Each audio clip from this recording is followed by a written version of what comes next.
Bienvenidos, bienvenidas al episodio 54 del podcast de Psicodeporte Academy. Hoy es lunes día 20 de julio de 2020, yo soy Saulo Alcaraz y tenemos, como siempre, en el otro lado a Aritz Olagoy. Aritz, ¿qué tal? Buenas tardes, ¿cómo estamos? Hola, Saúl, muy buenas tardes. Pues deseando escuchar también al invitado que tenemos en el día de hoy. Hoy charlamos con Marc Guillem, entrenador de formación de baloncesto, también, como veréis, un crack en todo lo referido al aprendizaje, también está haciendo su doctorado en esa línea, que nos va a explicar un poco qué podemos incorporar en nuestro día a día como entrenadores y entrenadoras de este proceso de enseñanza de aprendizaje para que justamente ayudemos al desarrollo de nuestros deportistas. Antes, sin embargo, Aritz, podemos, si quieres, recordar redes sociales para cualquier duda, pregunta que suscite este episodio, nos la puedan plantear también nuestros oyentes a través de esas redes sociales. Sí, nos encontrarán como @psicodeportea en las redes sociales Twitter, Instagram y Facebook. Y si tienen cualquier pregunta o duda, que seguro que alguna les surgirá después de escuchar a Marc, lo pueden hacer en la sección de comentarios también de nuestro canal de YouTube y en concreto en debajo de este video podcast que estamos grabando con Marc. Y también recordar que si quieren profundizar, aprender sobre psicología del deporte, lo pueden hacer en nuestra academia en psicodeporte.academy. Y además tenemos una novedad porque además de los 15 euros al mes que hasta ahora costaba la academia, ya hemos incorporado un nuevo precio y aquellos y aquellas que prefieran pagar de forma anual lo pueden hacer por 95 euros al año. En este caso ya no es el precio al mes, sino al año. Justamente ahora que viene el verano, que estamos ya en verano, mejor dicho, que en Europa como mínimo es el cambio de temporada, es un periodo ideal para formarse en psicología del deporte, con lo cual creo que es un muy buen momento también para suscribirse, utilizar este plan anual, que realmente el precio es bastante asequible para el contenido que encontraréis dentro de la academia, así que aprovechar esta oferta la encontraréis como siempre en psicodeporte.academy. Y para aquellos que veis el vídeo en YouTube, os agradeceríamos también de que os pudierais suscribir a nuestro canal y que si os gusta el contenido le deis también al me gusta porque nos ayuda también a saber que este tipo de contenido os parece interesante, os parece relevante y a seguir buscando de cara a la próxima temporada nuevas entrevistas con también entrenadores de nivel que nos puedan aportar su punto de vista sobre distintos temas. Hoy, como decíamos antes, venimos a hablar con Marc Guillem, entrenador de baloncesto formativo, sobre el proceso de enseñanza-aprendizaje. Realmente con Marc, como nos ha pasado en episodios precedentes, con Isaac Fernández, con Óscar de Paula, con Ignacio Bizarreta y con Miquel Elizegui. Con todos ellos, la duración del episodio era larga, no queríamos cortar nada porque el contenido, como veréis, también es de muchísima calidad. Entonces, haremos como en las últimas semanas y haremos dos partes. Hoy, lunes día 20, la primera de estas partes y la segunda este próximo jueves. Aritz, si te parece, podemos explicar un poquito qué temas vamos a tratar con Marc en esta primera parte del episodio. Sí, como bien has dicho, vamos a hablar específicamente de cómo aprenden los deportistas, es decir, el proceso de aprendizaje, y vamos a hablar precisamente de los principios generales que rigen ese proceso de aprendizaje por una parte, cuál es el rol por una parte tanto del entrenador y de la entrenadora o del deportista en este proceso de enseñanza, que es el caso del entrenador o entrenadora, y aprendizaje, que se da el proceso que se da por parte del deportista, y por último hablaremos también cómo se dan tanto el aprendizaje consciente por parte del deportista como aquel aprendizaje inconsciente o más automático. Vamos a escuchar a Marc en esta primera parte del episodio.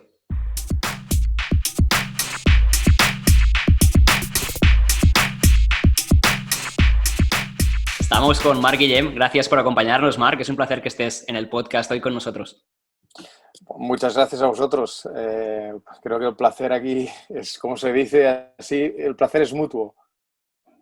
Venimos a hablar de un tema que conoces a la perfección. Además, Aritz, como siempre, hacemos un poco de 4 líneas de lo que Marc ha hecho en el pasado, que como veréis es mucho.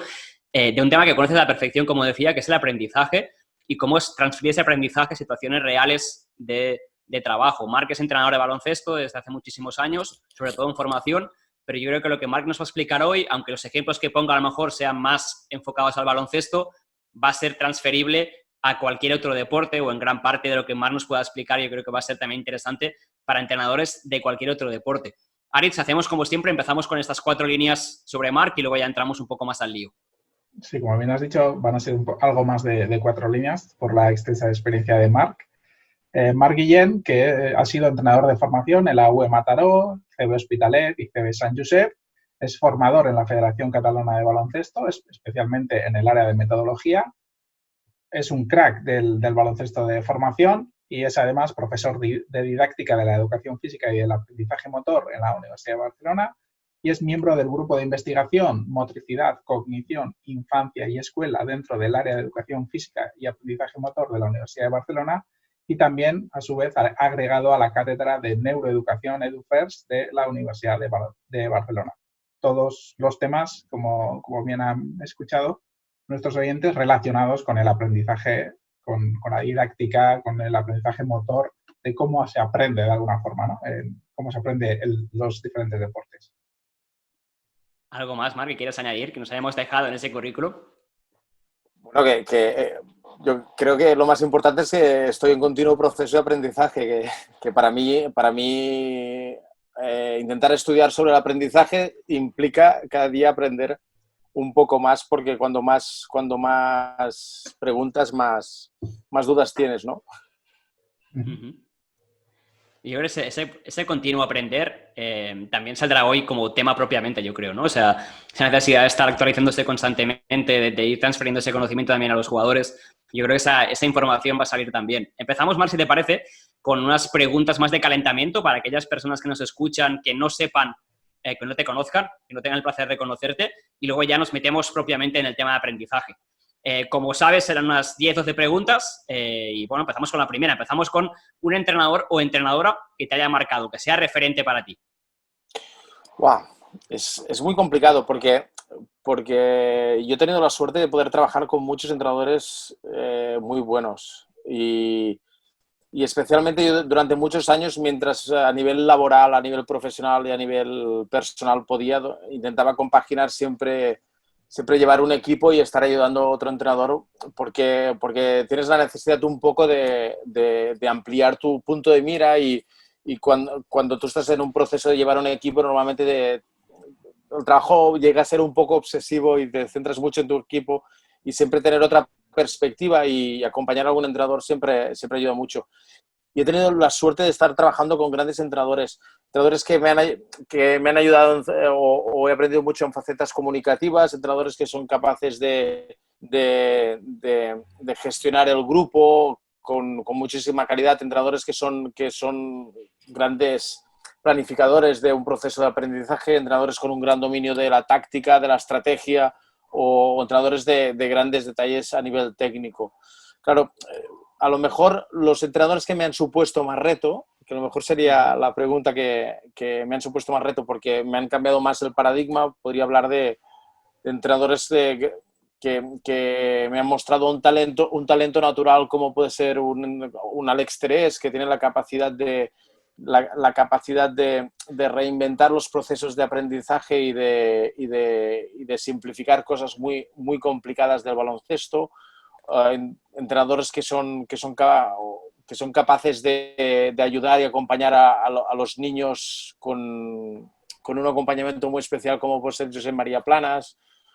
O es que grandes comunicadores como puede ser Mateo Rubio, también he podido verlo trabajar durante varios años, o entrenadores con un nivel de detalle y de estudio como Ricard Casas. Bueno, es que creo que he tenido el privilegio de poder estar con muchos entrenadores y esto ha hecho que un poco que como la buena música, que es un poco mestizaje, pues poder hacer un poco de mestizaje.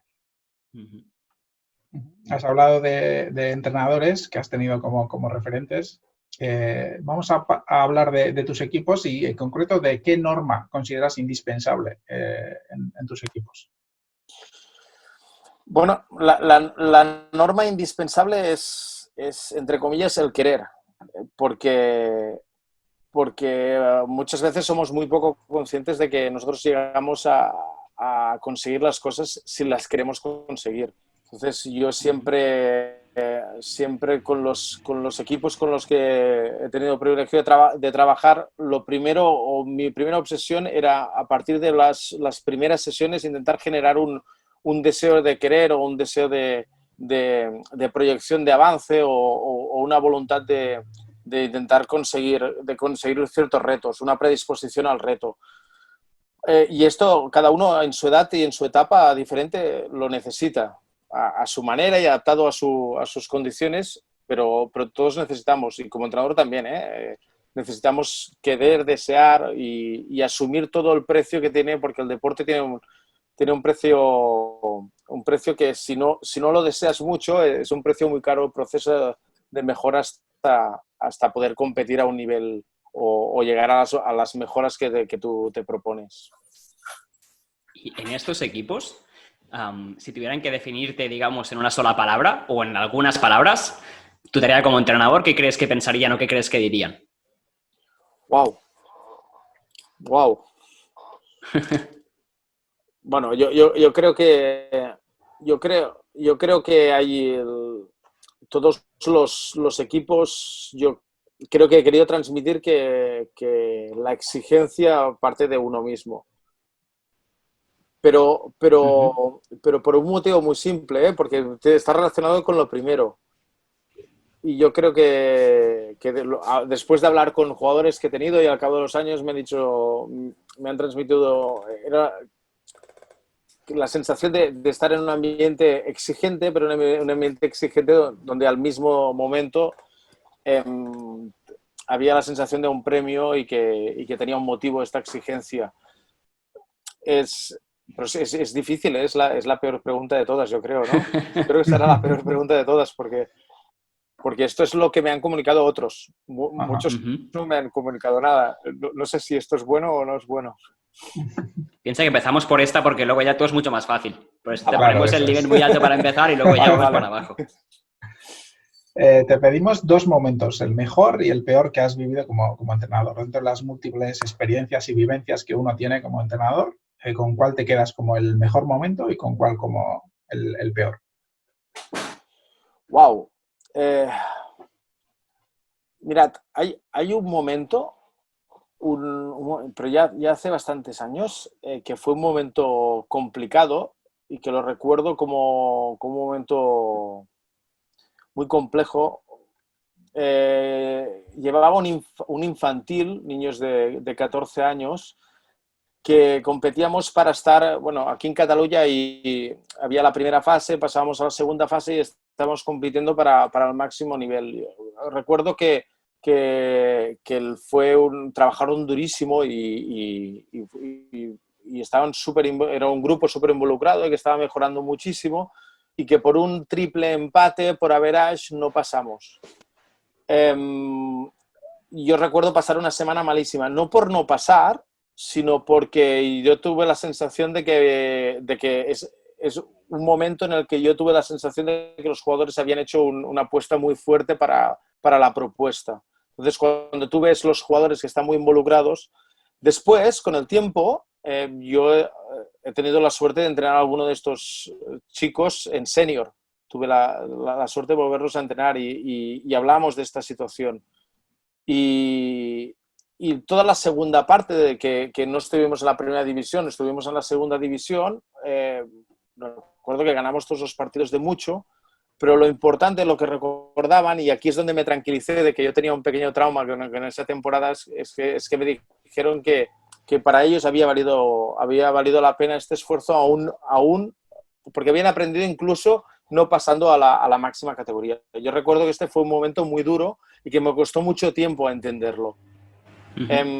Me costó mucho tiempo entenderlo porque durante mucho tiempo me costó entender que una cosa es el proceso de aprendizaje y el proceso que necesita un jugador, un niño o una niña, y otra cosa es los resultados y lo que consigues en la competición. Y no necesariamente una cosa va unida a la otra. Y este fue un momento muy, muy, muy, muy complicado, pero que después fue muy gratificante. Y un momento muy especial. Mira, yo he tenido la suerte de estar en el grupo de selecciones de minibásquet y me acuerdo que cuando llegué muy puro en el sentido de estar de ayudante, ¿eh? Llegué muy puro de no conocer cuál era el proceso real que viven estos niños cuando hacen el proceso de entrar en la dinámica de selecciones de minibásquet, desde que son muchos hasta que poco a poco vas acompañándolos. Y para mí he vivido momentos muy especiales aquí porque han sido momentos muy puros de niños que vivían una primera experiencia muy especial y donde han aparecido momentos maravillosos. Y yo tengo todos y cada uno de estos 3 años los he vivido de una manera súper especial. Ujú. Esta idea que has dicho ahora, yo creo que la diferencia entre resultado y aprendizaje creo que se hablará varias veces en la sesión de hoy, pero bueno, si no fuera el caso creo que es muy importante, ¿no? Retomarla, o sea, que dejar claro simplemente que una cosa es enfocarse más a una parte más de rendimiento y de aprendizaje, podríamos decir, otra de resultado, porque a veces se confunde y también, bueno, luego yo creo que saldrá de forma espontánea también, ¿eh? Pero el corregir hacia una línea hacia otra y qué beneficios o qué dificultades genera ese proceso de aprendizaje, el hecho de corregir, por ejemplo, en base al resultado en lugar de hacerlo en base al rendimiento o al aprendizaje que está haciendo ese jugador, ¿no? Un libro, Marc, o una película, un documental, algún material que te haya sido interesante y que te haya ayudado a crecer como entrenador. Buah, es que hay muchos. Más de uno, por supuesto, Hay ¿eh? muchos. Los que tengas para compartir, y la gente agradecerá seguro que le puedas Hay dar muchos, ahí pero 4 o 5 hay un indicaciones, libro muy así que por ese lado, especial. fantástico. Hay un libro, mira, lo tengo aquí, porque hay un libro muy especial que se llama Bajo Presión, que seguramente vosotros lo conoceréis. Habla de las situaciones límite en el sentido positivo y en el sentido negativo, de procesos de aprendizaje en el deporte y en la vida real, y cómo ciertos niños y ciertas niñas los llevan a situaciones extremas y lo que significa positiva y negativamente. Me impactó muchísimo este libro, muchísimo, muchísimo. Muchísimo porque incluso hay momentos que se explica desde la experiencia al cabo de un tiempo de alguno de estos chicos y de estas chicas. Y es un libro que me impactó mucho, mucho. Y luego hay un documental que ahora es un documental de escalada. Pues que, ahora no me acuerdo el nombre.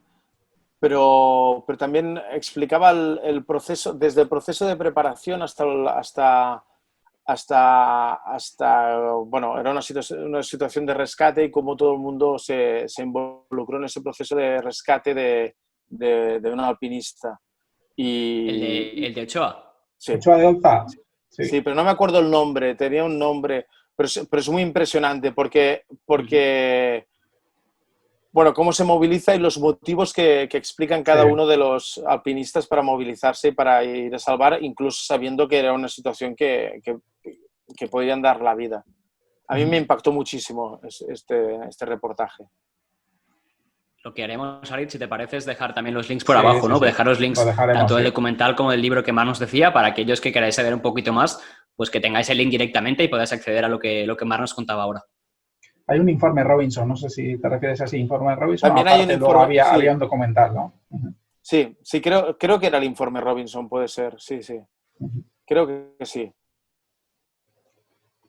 Siguiendo con las preguntas, una ya más general respecto a tu filosofía de entrenamiento, las ideas clave de alguna forma que pueden definir tu idea de entrenamiento o que te definen como entrenador. Bueno, es que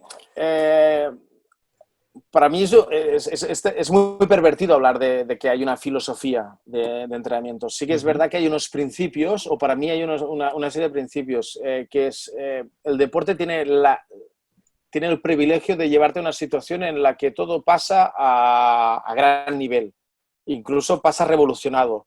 Entonces, esto quiere decir que todos los procesos que llevan a una competición y todo lo que sucede en una competición, tú lo tienes que vivir como realmente sucede. Esto quiere decir que a nivel emocional lo que pasa en el deporte yo no lo he vivido fuera del deporte. A lo mejor he vivido ciertas situaciones que se parecían, pero he tenido la sensación que en la vida estaba preparado para ciertas cosas o como mínimo tenía alguna cosa similar que me había acercado gracias al deporte. Por lo tanto, para mí es muy importante que todos los factores emocionales estén presentes en el proceso de aprendizaje. Después que el deporte te lleva a a conocer todas tus virtudes perdón, a conocer todos tus defectos, y el deporte te puede llegar a conocer todas tus virtudes. Entonces, para mí es muy importante que el jugador conozca lo que sabe hacer bien. Y luego que sepa lo que no sabe hacer bien, pero es capaz de hacer bien. Para mí es uno de los principios principales, que es que el jugador se conozca. Y ayudar al jugador para que se conozca. Después, como había dicho, o un poco a lo que iba, que el jugador o la jugadora lo viva al nivel realmente que existe el deporte, que es a un nivel donde todo se magnifica, pero que sepa gestionarlo. Y por lo tanto, a mí siempre me ha gustado que todos mis entrenamientos fueran situaciones que se parecieran o acercaran al jugador y a la jugadora a la situación real de juego, a su juego, porque puede ser que en minibásquet estamos hablando de un baloncesto, en etapas de cadete infantil estamos hablando de otro baloncesto, y en senior hablamos de otro baloncesto, donde hay presentes de diferentes elementos. Entonces, toda esta riqueza, para mí, son principios que siempre tienen que existir. Y esto implica muchas actitudes, y implica una manera de entrenar donde para mí cualquier minuto de entrenamiento es importante.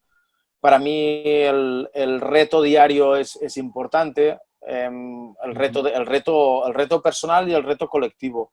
Y estar involucrado en ciertas situaciones.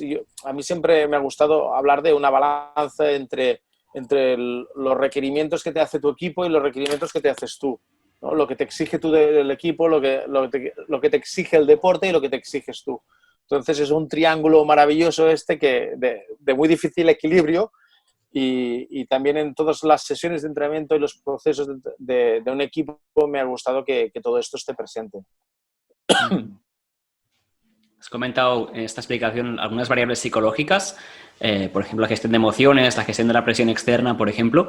¿Has trabajado con psicólogo o psicóloga del deporte, alguno de los equipos, en la selección a lo mejor, anteriormente?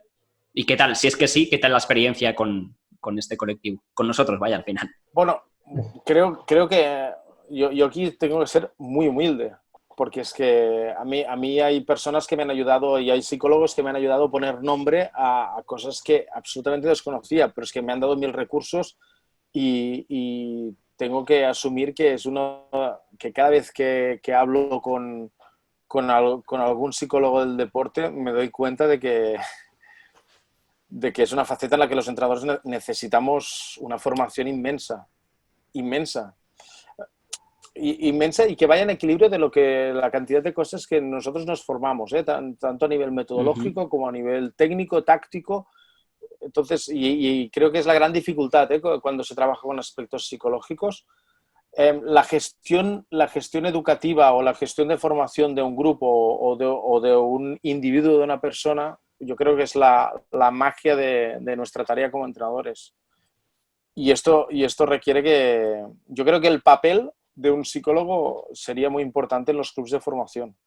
Para mí, sería muy importante. Igual que es imprescindible que haya un preparador físico, es imprescindible que haya un fisio que pueda acompañarles en etapas de desarrollo y pueda evitar posibles lesiones y pueda moldear un poco el desarrollo físico del deportista. Pues nosotros los entrenadores necesitamos un psicólogo al lado que nos ayude, porque hay responsabilidades que asumimos sin la formación adecuada para asumirla.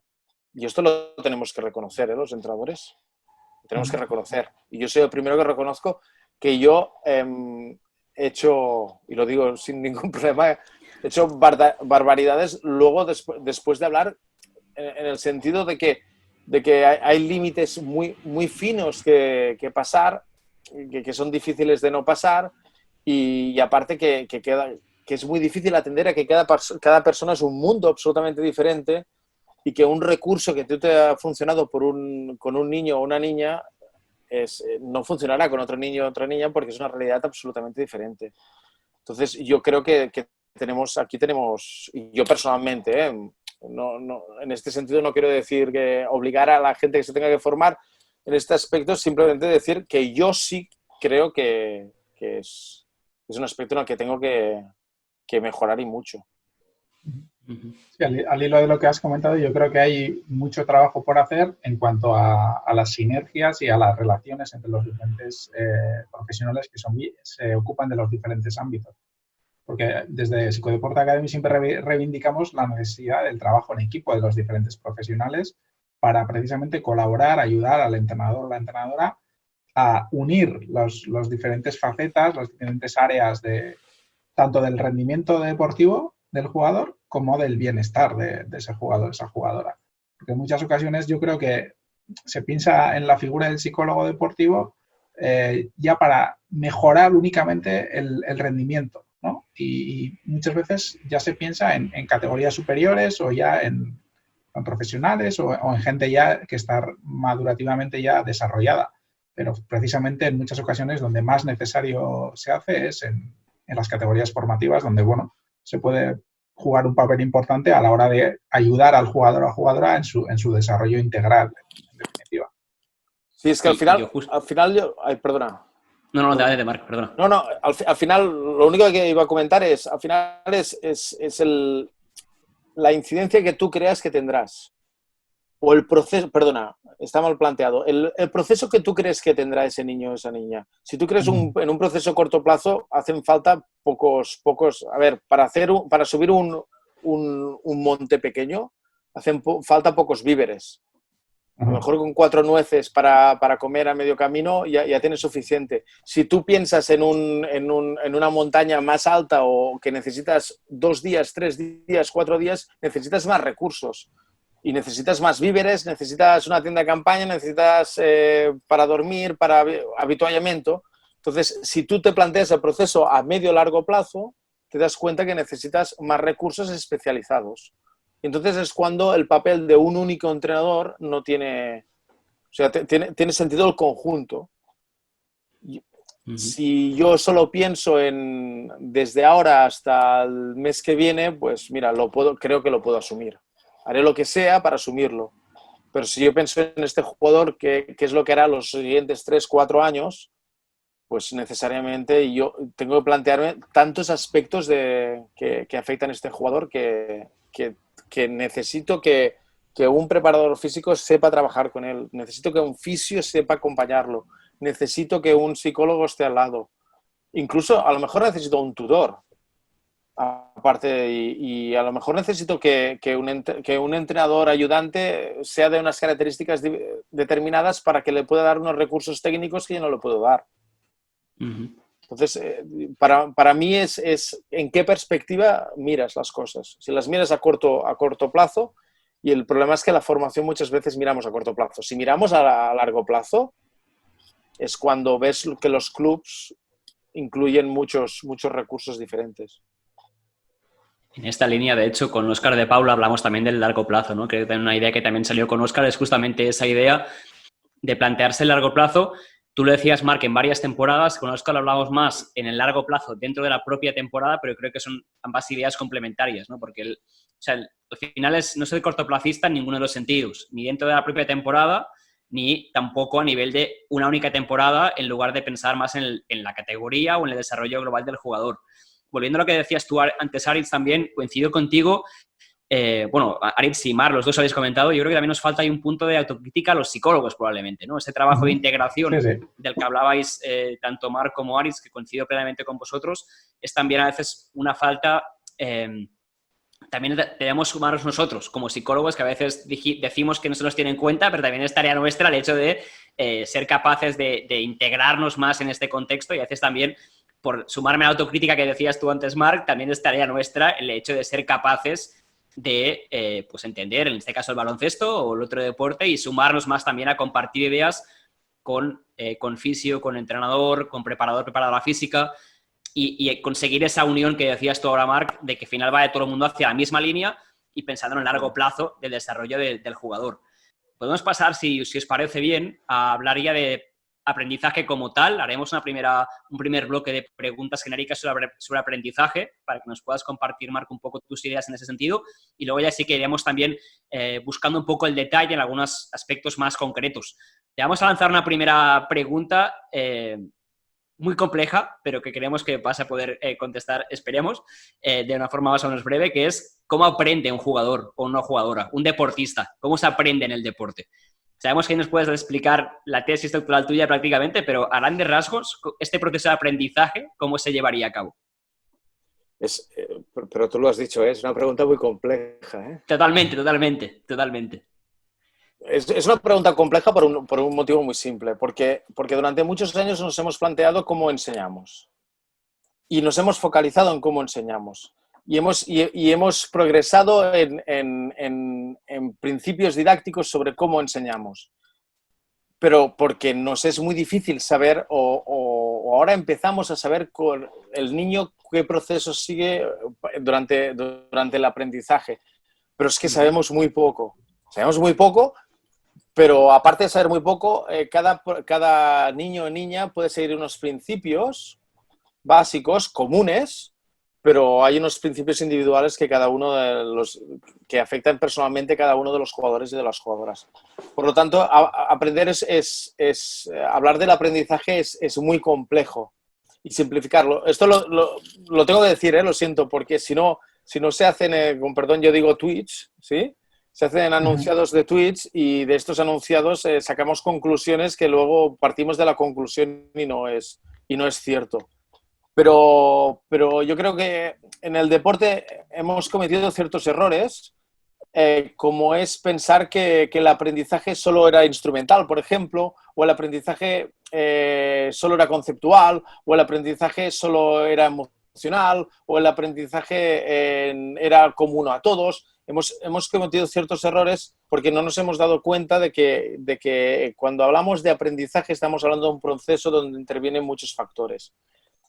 Y estos factores no es cocinar dulce, que digo yo. Cuando cocinas dulce, bueno, no soy muy bueno cocinando, parecerá que sí. Soy bueno comiendo, cocinando no soy tan bueno. Pero cuando cocinas dulce, esto sí que lo sé, si te ciñes a los ingredientes y a los procesos exactos, sabes que te saldrá el pastel perfecto. Y si encima utilizas el mismo horno, pues sabes que la temperatura aquella es la ideal. Y sabes que no fallas. El problema es que el aprendizaje no es esto, es salado, es cocinar salado. Y esto quiere decir que continuamente durante el proceso que estás cocinando tú puedes poner unos ingredientes, pero hoy hace falta un poco más de sal, un poco de pimienta, hace falta que esa carne esté un poco más, 5 minutos más antes de poner este nuevo ingrediente. Entonces, esto quiere decir que el proceso de aprendizaje tiene que ser 100% adaptativo. Porque las personas somos adaptativas, pero durante este proceso de adaptación no somos lineales. Y al no ser lineales implica que tenemos que ser conscientes de en qué momento estamos exactamente. Ahora mismo se sabe que cuando nosotros retenemos y por lo tanto somos capaces después de utilizar ciertos recursos técnico-tácticos en el mundo del deporte y especialmente yo os hablaré más del deporte colectivo, ¿eh? Os hablo del baloncesto, pero del deporte colectivo.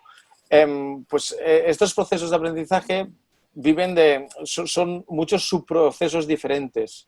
Entonces, lo más importante es que durante este proceso de aprendizaje tú vivas los diferentes contextos que potencien todos estos ingredientes y todos estos elementos. Con esto lo único que quiero decir es que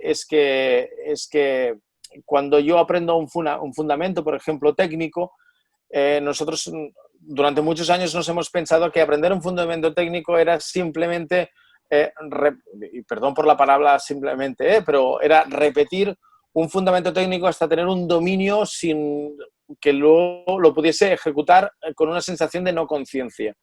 Y esto no es verdad. Esto no es verdad. Esto es uno de los procesos que pasa.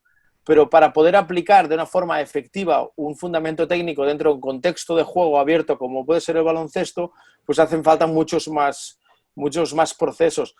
Por ejemplo, yo tengo que entender la intención por lo que yo ejecutaré y tengo que retener esta intención. Yo tengo que moldear mis situaciones del juego a nivel perceptivo, pero también a nivel emocional. Y yo tengo que ser capaces de utilizar ciertos recursos cognitivos que me permitirán adaptabilidad, me permitirán yo hacer una cierta planificación, me permitirán guiarme a partir de una idea. Y esto quiere decir que cuando yo aprendo necesito que mi tarea sea muy enriquecida y que todos estos aspectos estén. Y a partir de aquí, cuando más enriquecida esté, pues es más probable que haya una transferencia a la situación real de juego. Pero aparte tiene que haber un proceso y respetarse el proceso de asimilación, que cada niño y cada jugador y cada jugadora es diferente. Y es diferente por cada uno de estos factores. No podemos hablar de aprendizaje en su globalidad. Y que el aprendizaje requiere un esfuerzo. Que muchas veces nos hemos pensado que era responsabilidad del que enseñaba, pero requiere un esfuerzo. Cualquier aprendizaje requiere de un esfuerzo del que aprende. Siempre. Entonces, todos estos factores se han ido descubriendo poco a poco. Desde la perspectiva de diferentes ciencias, yo creo que ahora estamos viviendo un momento muy dulce en el que se están juntando y se ha entendido que son diferentes perspectivas las que se tienen que unir, se tienen que contrastar, y a partir de estas diferentes perspectivas podemos conocer realmente cómo aprende un jugador y una jugadora. No lo he hecho corto, ¿eh? pero he intentado, no esperábamos menos, prometo que he intentado acortarlo mucho. No esperábamos menos. Sí, efectivamente, como bien dices, el proceso de aprendizaje es complejo, con muchas aristas diferentes que hay que tener en cuenta, pero yendo un poquito ya más hacia lo concreto, ¿cómo podemos generar aprendizajes significativos? Es decir, que luego se puedan trasladar, que tengan transferencia a las competiciones o partidos, porque en definitiva los entrenamientos de alguna forma son la preparación de cara al contexto luego que el jugador o la jugadora se va a encontrar en los partidos. ¿Cómo podemos hacer que estos aprendizajes sean lo suficientemente significativos para que luego los puedan llevar a los partidos? Mira, un aprendizaje será significativo, por lo tanto tendrá sentido para el jugador y por lo tanto será útil y por lo tanto lo aplicará y será efectivo para un jugador, siempre y cuando, y vuelvo a lo que decía, sea útil para el jugador. Si es útil para el jugador, lo aplicará. Si no es útil, no lo aplicará. Un aprendizaje será significativo si está en la línea o está en concordancia con los recursos que ya tiene el jugador y la jugadora. Aparte de ser útil, tiene que ser útil de acuerdo con las características y los conocimientos previos que tiene este jugador y esta jugadora. Un aprendizaje será significativo si aparte de ser útil y aparte de estar de acuerdo y en armonía con los conocimientos previos del jugador o de la jugadora, si tiene un efecto motivacional sobre este jugador o esta jugadora. Si el esfuerzo que tiene que hacer este jugador y esta jugadora para asumirlo, para adquirir este nuevo recurso, es gratificante antes de tenerlo o no es gratificante antes de tenerlo. Y por lo tanto nosotros, para conseguir todo esto, tenemos que generar expectativas. Y es una de las principales tareas que tenemos los entrenadores. Tenemos que intentar que el jugador sea capaz de visualizar lo que puede llegar a conseguir, pero sea capaz de visualizar y conocer, y esto tiene que ver un poco con lo que explicaba antes, lo que el jugador ya sabe hacer. Muchas veces nos encontramos en el baloncesto de formación que los jugadores no saben lo que saben hacer. Y no saben sacar partido a fundamentos técnicos que saben aplicar en situaciones no contextualizadas de juego. Y esto es lo que hace que no lo apliquen luego en una situación real de juego. Entonces tienen que saber qué es lo que saben hacer. Y después tienen que ser conscientes, durante la ejecución tienen que ejecutarlo, pero después de la ejecución, un jugador tenemos que acompañar al jugador para que se haga un proceso reflexivo y se dé cuenta de lo que ha conseguido realizar con éxito. Y luego sea capaz de entender lo que no ha hecho con éxito, por qué no lo ha hecho con éxito. Entonces, si os fijáis, son muchos momentos diferentes en los que interviene un entrenador para que un proceso sea significativo. Pero en todos ellos el protagonista es el jugador o la jugadora. Y eso es lo difícil, ¿eh? Conseguir que el jugador sea protagonista de conocerse a sí mismo, que sea protagonista de generarse expectativas, protagonista de imaginarse y generarse una imagen global y luego ser capaz de focalizar en los detalles y luego comprender qué es lo que ha hecho bien o por qué lo ha hecho bien o por qué no lo ha hecho bien. En todo esto lo tiene que hacer el jugador. El entrenador, yo creo que tenemos un papel de trincheras. No me gustan las comparaciones bélicas, pero un papel de trincheras quiere decir de esconderse, ¿eh? De que es el jugador el que tiene que hacer el proceso y nosotros tenemos mucha responsabilidad en ayudar a los jugadores que sean capaces de hacer este proceso. Esto que comentabas ahora creo que es también recogible desde la psicología del deporte, como mínimo por dos cosas. Seguro que me dejo cosas en el camino, pero creo que por dos cosas seguro. Un tema es la autonomía, que lo hablamos habitualmente en la academia, ¿no? La importancia de que el jugador sea autónomo en sus procesos, en este caso en el aprendizaje, y que sea un poco él el que guíe este proceso acompañado, como decías tú, ¿no? O sea, que el entrenador es más una persona que está de acompañante en cierta forma, que obviamente pues marcará las directrices y tomará decisiones, porque también es su tarea, pero que en casos habitualmente va a tomar más un rol de acompañante, de guía, de poner las opciones en base a las cuales el jugador se irá desarrollando por su cuenta y que tiene que ser él el que recorra este camino que decías tú ahora, ¿no? Que sea justamente el jugador el que vaya hacia adelante, lo cual lo vinculo con el segundo aspecto, que es la toma de conciencia. Yo creo que, antes lo comentabas, hay jugadores que no saben lo bien que pueden hacer las cosas porque simplemente no han tomado conciencia. Es otro proceso al cual damos muchísimo peso a nosotros, el tomar conciencia de las variables.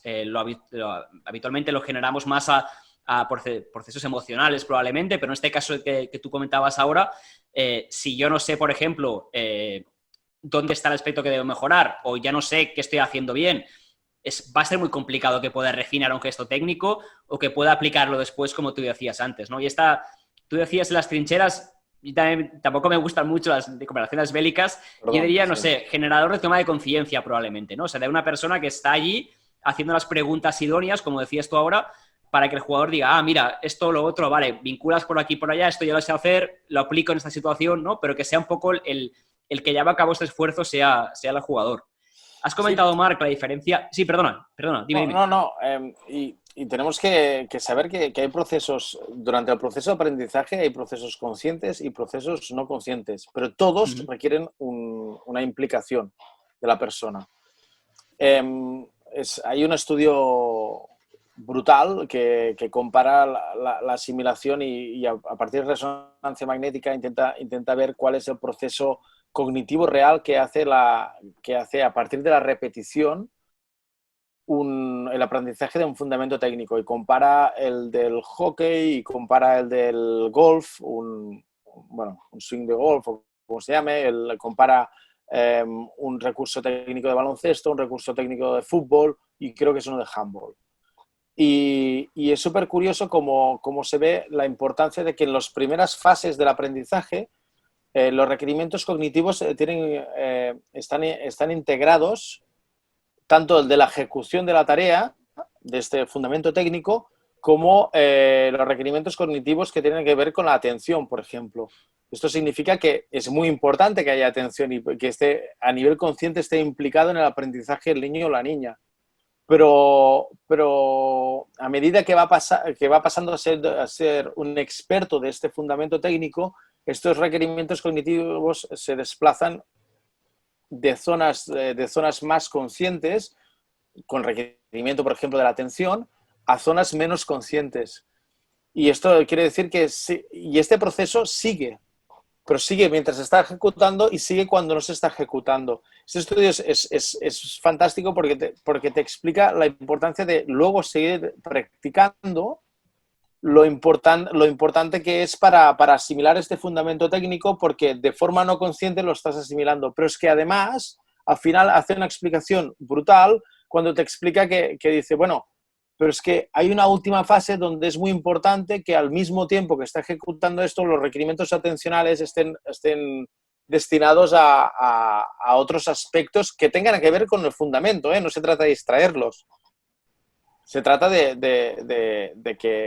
que el jugador esté atento a otros aspectos. Entonces pasan situaciones conscientes y no conscientes, pero hay momentos clave y al final también habla del momento clave de ser consciente de estos aspectos perceptivos que influyen a la ejecución efectiva del fundamento técnico.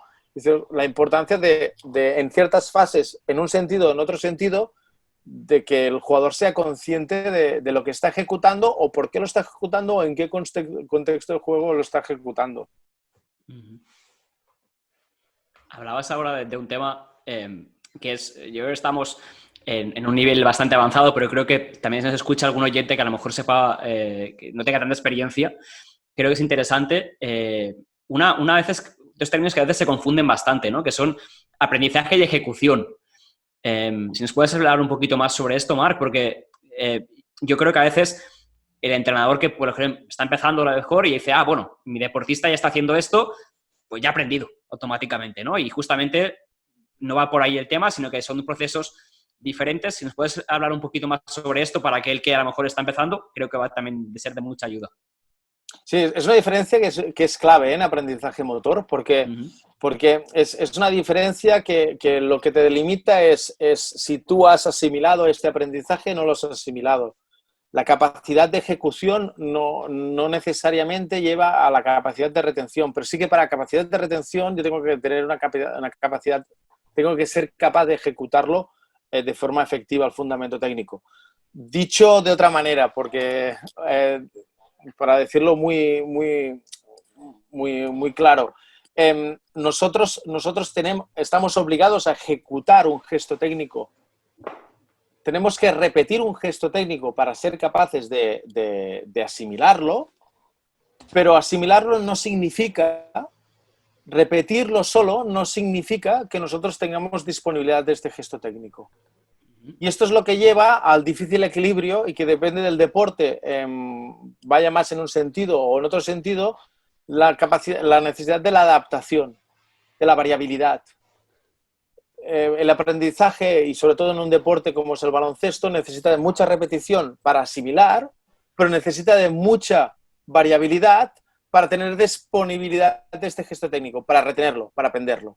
Y es la diferencia entre aprendizaje y ejecución. Ejecución me permitirá repetir, pero solo es uno de los procesos, uno de los viajes que yo hago.